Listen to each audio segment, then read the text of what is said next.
This is the 28storms.com cyclone update for Friday, the 18th of November. This is the latest enhanced infrared satellite animation of the Indian Ocean, and we don't see much in the way of any cloud cover currently over the Arabian Sea or Bay of Bengal. However, there are indications that the monsoon trough may begin to lift northward away from the equator within the 5 to 7 day range, and that could allow for an area of low pressure to develop fairly close to Sri Lanka. So this is going to be the next thing to monitor here over the next several days.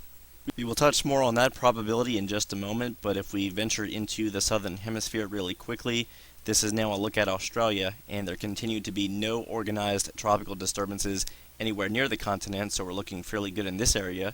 And if we venture into the southern Pacific, we see that a fairly strong upper level low is currently moving toward the southeast directly over New Caledonia, and this is helping to usher in quite a lot of northwest vertical wind shear over much of this region, so no tropical development is expected out here for at least the next 5 days.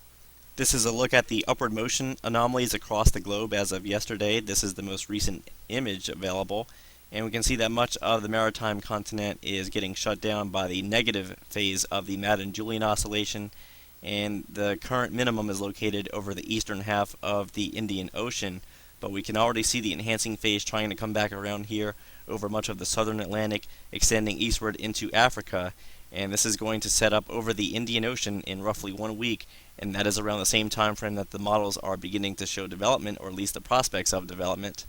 And with regard to the MJO itself, again, it's currently over phase 8, and that is not very conducive for convective activity over the Indian Ocean or Australia, but it is going to be working its way closer to this side of the globe over the next week, and then by around a week from now, it's going to be in phase 2, so we should begin to see above normal convection, at least over the northern half of the Indian Ocean. This is the latest 18Z GFS forecast of the mid-level heights at the 500 millibar level, and starting off you will see that much of the Arabian Sea is being dominated by mid-level ridging, and to the east we have some troughiness over northern India extending into Southeast Asia. This type of mid-level pattern supports the presence of a surface high currently located over India, and that is helping to suppress the monsoon trough well to the south below this frame and closer toward the equator.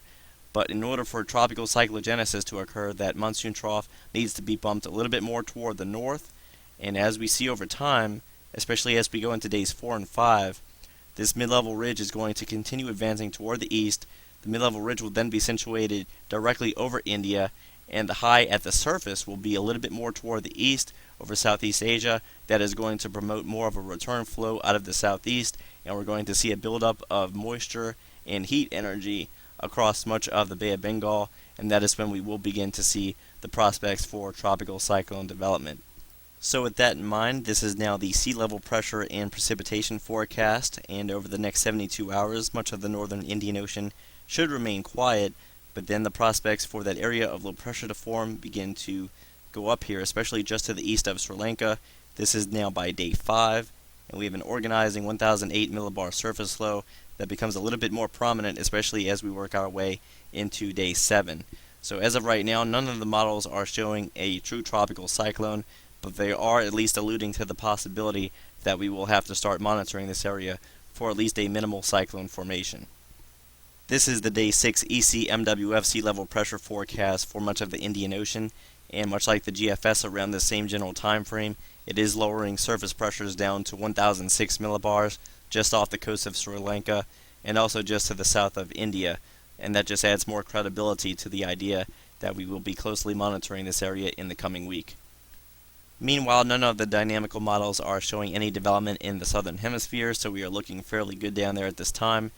So that is your update for this Friday. Please stay tuned to 28storms.com/cyclone for more information on the possible cyclone threat in the Bay of Bengal as it evolves over the next week or so, and also for more updates as we get closer to the peak of the cyclone season in the southern hemisphere.